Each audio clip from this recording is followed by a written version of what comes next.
राधे राधे दोस्तों। कैसे हैं आप सब। आज की कहानी है शादी के बाद मेरे हिस्से का प्यार क्या मुझे दे पाओगे। पहली नज़र से जीवन भर जुड़ने के नातों पर विश्वास है तुम्हें। सूखे पत्तों को पैरों के नीचे कुचलते हुए रवि ने पूछा। कड़क कड़क कर पत्तों का टूटना देर तक विचित्र सा लगता रहा गायत्री को। बड़ी बड़ी नीली आंखें उठाकर उसने भावी पति को देखा। क्या तुम्हें विश्वास है, गायत्री ने सोचा। उसके प्रेम में आकंठ डूब चुका युवा प्रेमी कहेगा, है क्यों नहीं। तभी तो संसार की इतनी लंबी चौड़ी भीड़ में बस तुम मिलते ही इतनी अच्छी लगी कि तुम्हारे बिना जीवन की कल्पना ही शून्य हो गई। चेहरे पर गुलाबी रंगत लिए वह कितना कुछ सोचती रही उत्तर की प्रतीक्षा में, परंतु जवाब ना मिला। तनिक चौंकी गायत्री। चुप रवि असामान्य सा लगा उसे। सारी चुहलबाजी कहीं खो सी गई थी जैसे। हमेशा मस्त बना रहने वाला ऐसा चिंतित सा लगने लगा, मानो पूरे संसार की पीड़ा उसी के मन में आकर समा गई हो। उसे अपलक निहारने लगा। एक बार की तो गायत्री शर्मा गई। मन था जो बार बार वही शब्द सुनना चाह रहा था। सोचने लगी, इतनी मीठी मीठी बातों के लिए क्या रवि का तनाव उपयुक्त है। कहीं कुछ और बात तो नहीं। वह जानती थी कि रवि अपनी माँ से बेहद प्यार करता है। उसी के शब्दों में उसकी माँ ही आज तक उसका आदर्श और सबसे घनिष्ठ मित्र रही हैं। उसके उजले चरित्र के निर्माण की एक एक सीढ़ी में उसकी माँ का साथ रहा है। एकाएक उसका हाथ पकड़ लिया गायत्री ने रोक कर वहीं बैठने का आग्रह किया। फिर बोली, क्या माँ अभी तक वापस नहीं आई जो मुझसे ऐसा प्रश्न पूछ रहे हो। क्या बात है। रवि उसका कहना मान वहीं सूखी घास पर बैठ गया। ऐसा लगा मानो वह अभी रो पड़ेगा। अपनी माँ के वियोग में वह अक्सर इसी तरह से अवश हो जाया करता है। वह इस सत्य से अपरिचित नहीं थी। क्या माँ वापस नहीं आई, उसने फिर से पूछा। रवि चुप रहा। कब तक माँ की गोद से ही चिपके रहोगे। अच्छी खासी नौकरी करने लगे हो, कल को किसी और शहर में स्थानांतरण हो गया तब क्या करोगे। क्या माँ को भी साथ साथ घसीटते फिरोगे। तुम्हारे छोटे भाई बहन दोनों की जिम्मेदारी है उन पर। तुम क्या चाहते हो, पूरी की पूरी माँ बस तुम्हारी ही हो। तुम्हारे पिता और उन दोनों का भी तो अधिकार है उन पर। रवि क्या हो गया है तुम्हें। ऐसा लगता है मेरा कुछ खो गया है। जी ही नहीं लगता है गायत्री। पता नहीं मन में क्या क्या होता रहता है। तो जा कर के माँ को ले आओ ना, उन्हें भी तो पता है। तुम उनके बिना बीमार हो जाते हो। इतने दिन फिर वे क्यों रुक गई। अनायास हंस पड़ी गायत्री। धीरे से रवि का हाथ अपने हाथ में लेकर सहलाने लगी। शादी के बाद क्या करोगे। तब मेरे हिस्से का प्यार क्या मुझे मिल पाएगा। अगर मुझे ही तुम्हारी माँ से जलन होने लगी तो। हर चीज की एक सीमा होती है, अधिक मीठा भी कड़वा लगने लगता है, पता है तुम्हें। रवि गायत्री की बड़ी बड़ी नीली आंखों को एकटक निहारने लगा। माँ तो वे तुम्हारी हैं ही, उनसे तुम्हारा स्नेह भी स्वाभाविक ही है। लेकिन वक्त के साथ साथ उस स्नेह में परिपक्वता आनी चाहिए। बच्चों की तरह माँ का आंचल अभी तक पकड़े रहना अच्छा नहीं लगता है। अपने आप को बदलो। मैं अब चलूं। एकाएक वह उठकर खड़ा हुआ और बोला, कल मिलोगी ना। आज की तरह गर्दन लटकाए ही मिलना है तो रहने दो। जब सचमुच मिलना चाहो तभी मिलना, वरना इस तरह मिलने का क्या ही अर्थ है। एकाएक गायत्री खींच उठी। वह कड़वा कुछ भी कहना तो नहीं चाहती थी, पर व्याकुल प्रेमी की जगह उसे व्याकुल पुत्र तो नहीं चाहिए था ना। हर नाते हर रिश्ते की अपनी अपनी सीमा और अपनी अपनी मांग होती है। नाराज क्यों हो रही हो गायत्री। मेरी परेशानी तुम क्या समझो। अब मैं तुम्हें कैसे समझाऊं। क्या समझाना है मुझे जरा बताओ। मेरी तो समझ से भी बाहर है तुम्हारा यह बचपना। सुनो, अब तभी मिलना जब माँ आ जाए। इस तरह दो हिस्सों में बंटकर मेरे पास मत आना। गायत्री ने विदा ले ली। वह सोचने लगी, रवि कैसा विचित्र सा हो गया है कुछ ही दिनों में। कहाँ उससे मिलने को हर पल व्याकुल रहता था। उसकी आंखों में वह खो सा जाता था। भविष्य के सलोने सपनों में खोए भावी पति की जगह एक नादान बालक को वह कैसे सह सकती थी भला। उसकी खींच और आक्रोश स्वाभाविक ही था। 2 दिन वह जानबूझकर रवि से बचती रही। बार बार उसका फोन आता, पर किसी न किसी तरह से टालती रही।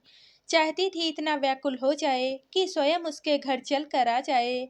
तीसरे दिन सुबह सुबह द्वार पर रवि की माँ को देखकर गायत्री हैरान रह गई। पूरा परिवार समधिन की आवभगत में जुट गया। तुमसे अकेले में कुछ बात करनी है, उसके कमरे में आकर धीरे से माँ बोली। तो कुछ संशय सा हुआ गायत्री को। इतने दिन से रवि घर ही नहीं आया बेटी। मैं कल रात लौटी तो पता चला। क्या वह तुमसे मिला था? जी, वह अवाक रह गई। 2 दिन पहले ही मिले थे, तब उदास थे आपकी वजह से। मेरी वजह से उसे क्या उदासी थी? अगर उसे पता चल गया कि मैं उसकी सौतेली माँ हूँ, तो इसमें मेरा क्या कसूर है? लेकिन इससे क्या फर्क पड़ता है? वह मेरा बच्चा है, इसमें संशय ही कैसा? मैंने उसे अपने बच्चों से भी बढ़कर समझा है। मैं उसकी माँ तो नहीं हूँ, तो क्या हुआ? पाला तो माँ बनकर ही है ना। ऐसा लगा जैसे बहुत विशाल भवन भरभरा कर गिर गया हो। न जाने माँ कितना कुछ कहती रही और रोती रही। सारी कथा गायत्री ने समझ ली। कांच की तरह सारी कहानी कानों में चुभने लगी। इसका मतलब है कि इसी वजह से परेशान था रवि, और वह कुछ और ही समझकर भाषणबाजी करती रही। उसे समझा कर घर ले आ बेटी। सूना घर उसके बिना काटने को दौड़ता है मुझे। उसे समझाना। माँ आंसू पोंछते हुए बोली। जी, रो पड़ी गायत्री स्वयं भी, और वह सोचने लगी, कहाँ खोजेगी उसे अब। बेचारा बार बार बुलाता रहा। शायद इस सत्य की पीड़ा को उसे सुनाकर कम करना चाहता होगा, और वह अपनी ही जिद में उसे अनसुना करती रही। माँ आगे बोली। मैंने उसे जन्म नहीं दिया तो क्या मैं उसकी माँ नहीं हूँ? 2 महीने का था तब। रातों को जाग जाग कर उसे सुलाती रही हूँ। कम मेहनत तो नहीं की। अब क्या वह घर ही छोड़ देगा? मैं इतनी बुरी हो गई। वे आपसे बहुत प्यार करते हैं माँ जी। उन्हें यह बताया ही किसने? क्या जरूरत थी यह सच कहने की? पुरानी तस्वीरें सामने पड़ गई बेटी। पिता के साथ अपनी माँ की तस्वीरें दिखी, तो उसने पिता से पूछ लिया, आपके साथ यह औरत कौन है? वे बात संभाल नहीं पाए, झट से बोल पड़े, तुम्हारी माँ है। बहुत रोया तब। ये बता रहे थे। वह बार बार यही कहता रहा। आपने बताया क्यों? यही कह देते कि आपकी पहली पत्नी थी। यह क्यों कहा कि मेरी माँ भी थी? अब जो हो गया सो हो गया बेटी। इस तरह से घर क्यों छोड़ दिया उसने? जरा सोचो, पूछो उससे। किसी तरह भावी सास को विदा तो कर दिया गायत्री ने, परंतु मन में भीतर कहीं दूर तक अपराध बोध सालने लगा। कैसी पागल है वह, और स्वार्थी भी है, जो अपना प्रेमी तलाशती रही, उस इंसान में जो अपना विश्वास टूट जाने पर उसके पास आया था। और उसे तो यह महसूस हो रहा था कि उसकी माँ कहीं खो गई है। तभी तो पहली नज़र से जीवन भर जुड़ने के नातों में विश्वास का विषय शुरू किया होगा। कुछ राहत चाही होगी उससे, और उसने उल्टा जली कटी सुनाकर ही उसे भेज दिया। माता पिता और दोनों छोटे भाई समीप सिमट आए। चंद शब्दों में गायत्री ने उन्हें सारी कहानी सुना दी। तो इसमें घर छोड़ देने वाली क्या बात है? अभी फोन आएगा तो उसे घर ही बुला लेना। हम सब मिलकर समझाएंगे उसे। यही तो दोष है आज की पीढ़ी में। जोश से काम लेंगे और होश का पता ही नहीं है। पिताजी गायत्री को समझाने लगे, फिर आगे बोले, कैसा कठोर है यह लड़का। अरे जब माँ ही बनकर पाला है तो नाराजगी कैसी? उसे भूखा प्यासा नहीं रखा ना। उसे पढ़ाया लिखाया है, अपने बच्चों जैसा ही प्यार दिया है, और देखो ना कैसे उसे ढूंढती हुई यहाँ भी चली आई। अरे भाई, अपनी माँ क्या करती है? यही सब ना। अब और क्या करे वे बेचारी। यह तो सरासर नाइंसाफी है रवि की। अरे भाई, उसके कार्यालय का फोन नंबर है क्या? उससे बात करनी होगी। पिता दफ्तर जाने तक बड़बड़ाते रहे। छोटा भाई कॉलेज जाने से पहले धीरे से पूछने लगा, क्या मैं रवि भैया के दफ्तर से होता जाऊं? रास्ते में ही तो पड़ता है, उनको घर आने के लिए कह दूंगा। गायत्री की चुप्पी का भाई ने पता ही नहीं क्या अर्थ लिया होगा। वह दोपहर तक सोचती रही, क्या कहती वह भाई से। इतना आसान होगा क्या अब रवि को मनाना? कितनी बार तो वह उससे मिलने के लिए फोन करता रहा था, और वह फोन पटकती रही थी। शाम को पता चला रवि इतने दिनों से अपने कार्यालय भी नहीं गया। क्या हो गया है उसे? गायत्री का सर्वांग कांप उठा। माँ और पिताजी भी रवि के घर चले गए पूरा हालचाल जानने के लिए। भावी दामाद गायब था। चिंता तो स्वाभाविक थी। बाद में भाई बोला, वे अपने किसी दोस्त के पास रहते हैं आजकल, यहीं पास ही गांधीनगर में। तुम कहो तो मैं पता करूं, मैंने पहले बताया नहीं। मुझे शक है तुम उनसे नाराज हो। अगर तुम उन्हें पसंद नहीं करती तो मैं क्यों ढूंढने जाऊं? मैंने तुम्हें कई बार फोन पटकते हुए देखा है। ऐसा नहीं है। अजय हठात निकल गया होठों से। तुम उन्हें घर ले आओ। जाओ। बहन के शब्दों पर भाई हैरान रह गया। फिर हंस पड़ा। 3-4 दिन से मैं तुम्हारा फोन पटकना देख रहा हूँ। वह सब क्या था? अब उनकी इतनी चिंता क्यों होने लगी? पहले समझाओ मुझे। देखो गायत्री, मैं तुम्हें समझौता नहीं करने दूंगा। ऐसा क्या था जिस वजह से तुम दोनों में अबोला हो गया? नहीं अजय, उनमें कोई दोष नहीं है। तो फिर वह सब मेरी ही भूल थी। मुझे ही ऐसा नहीं करना चाहिए था। तुम पता करके उन्हें घर ले आओ। रो पड़ी गायत्री भाई के सामने अनुनय विनय करते हुए। मगर बात क्या हुई थी, यह तो बताओ। मैंने कहा ना, कुछ भी बात नहीं थी। अजय भौचक्का रह गया। अच्छा, तो मैं पता करके आता हूँ। बहन को उसने बहला दिया, मगर लौटा खाली हाथ ही, क्योंकि उसे रवि वहां भी नहीं मिला था। बोला पता चला कि सुबह ही वहां से चले गए रवि भैया। उनके पिता उन्हें आकर के साथ ले गए हैं। अच्छा। गायत्री को तनिक संतोष हो गया। उनकी माँ की तबीयत अच्छी नहीं थी, इसीलिए चले गए। पता चला वे अस्पताल में हैं। चुप रही गायत्री। माँ और पिताजी का इंतजार करने लगी। घर में इतनी आज़ादी और आधुनिकता नहीं थी कि खुलकर भावी पति के विषय में बातें करती रहे। और छोटे भाई से तो कदापि नहीं। जानती थी भाई उसकी परेशानी से अवगत होगा, और सचमुच वह बार बार उससे कह भी रहा था, उनके घर फोन करके देखूं तुम्हारी सास का हाल चाल। रहने दो, अभी माँ आएंगी तो पता चल जाएगा। तुम भी तो रवि भैया के विषय में पूछ लो ना। भाई ने छेड़ा या गंभीरता से कहा, वह समझ नहीं पाई। चुपचाप से उठकर वह अपने कमरे में चली गई। काफी रात गए माँ और पिताजी घर लौटे। उस समय कुछ बात ना हुई, परंतु सुबह सुबह माँ ने जगा दिया। कल रात ही रवि की माताजी को घर लाए, इसीलिए देर हो गई। उनकी तबीयत बहुत खराब हो गई थी। खाना पीना सब कुछ छोड़ रखा था उन्होंने। रवि माँ के सामने आ ही नहीं रहा था। पता नहीं क्या हो गया इस लड़के को। बड़ी मुश्किल से सामने आया है। क्या बताऊं, कैसे बुत बना टुकुर टुकुर देखता रहा। माँ को घर तो ले गया है, परंतु कुछ भी बात नहीं करता। तुम्हें बुलाया है उसकी माँ ने, आज अजय के साथ चली जाना। मैं हैरान रह गई। गायत्री, कोई बात नहीं। शादी से पहले पति के घर जाने का रिवाज हमारी बिरादरी में नहीं है, पर अब क्या किया जाए। उस घर का सुख दुख अब इस घर का भी तो है। गायत्री ने गर्दन झुका ली। कॉलेज जाते हुए भाई उसे उसकी ससुराल छोड़ता गया। पहली बार ससुराल की चौखट पर पैर रखा, ससुर सामने पड़ गए। बड़े स्नेह से भीतर ले गए। फिर ननद और देवर ने घेर लिया। रवि की माँ तो उसके गले से लगकर जोर जोर से रोने लगी। बेटी, मैं सोचती थी मैंने अपना परिवार एक गांठ में बांध कर रखा है। रवि को सगी माँ से भी ज्यादा प्यार दिया है। मैं कभी सौतेली नहीं बनी। अब वह क्यों सौतेला हो गया, तुम पूछ करके बताओ। क्या पता तुमसे बात करे। हम सबके साथ वह बात नहीं करता है। मैंने उसका क्या बिगाड़ दिया जो वह मेरे पास नहीं आता है? उससे पूछकर तुम बताओ गायत्री। विचित्र सी व्यथा उभरी हुई थी पूरे परिवार के चेहरे पर। जरा सा सच ऐसी पीड़ादायक अवस्था में ले आएगा, किसने सोचा होगा। भैया अपने कमरे में हैं। भाभी आइए। ननद ने पुकारा, फिर दौड़कर कुछ फल ले आई। ये उन्हें खिला देना, वे भूखे हैं। गायत्री की आंखें भर आई।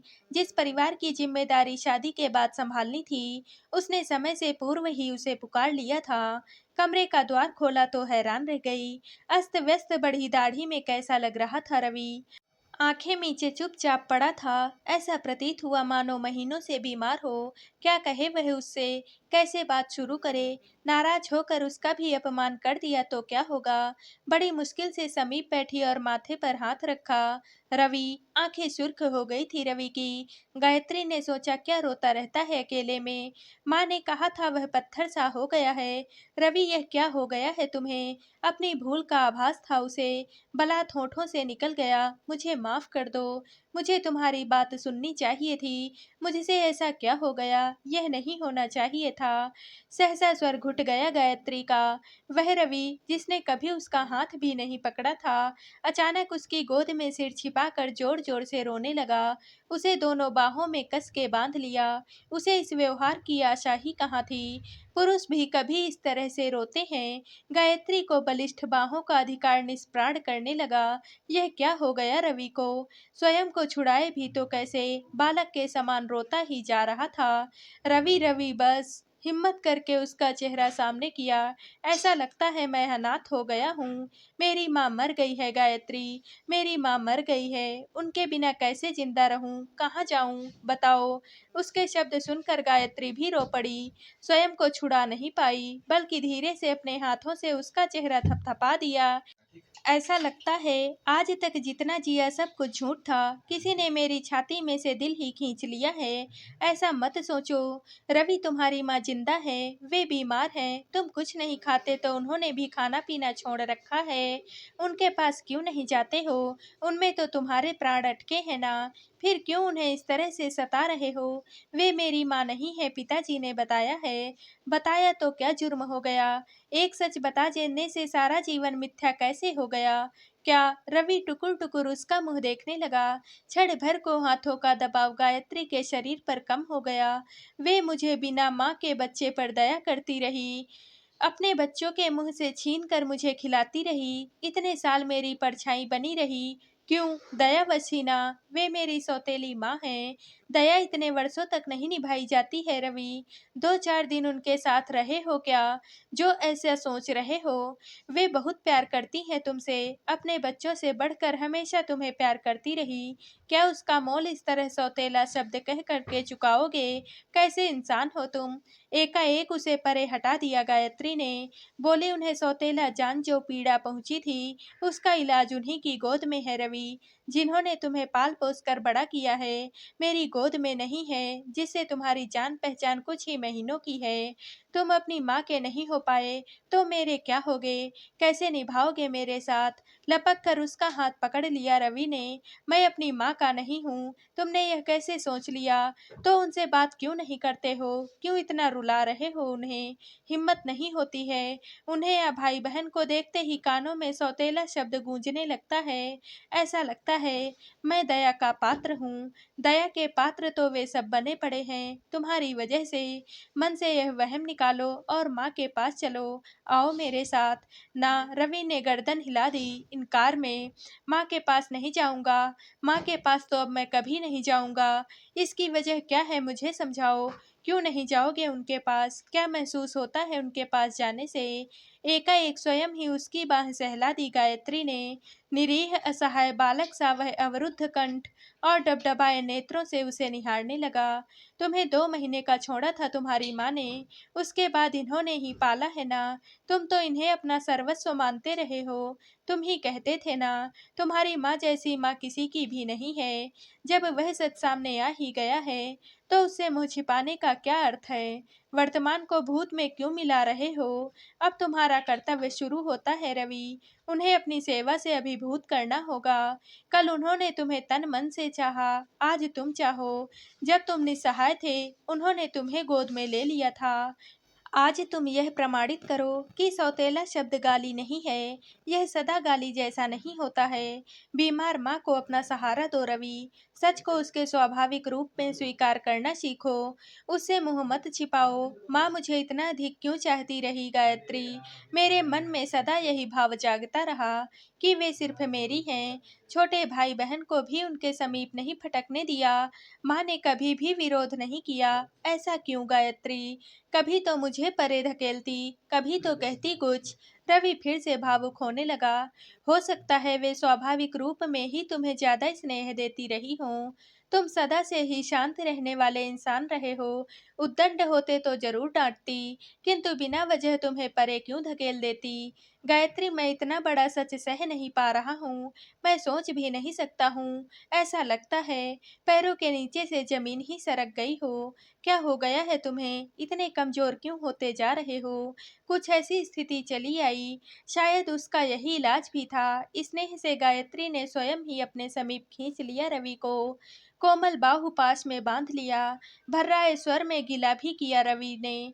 यही सब सुनाने तुम्हारे पास भी तो गया था। सोचा था तुमसे अच्छी कोई और मित्र कहाँ होगी। तुमने तो सुना ही नहीं।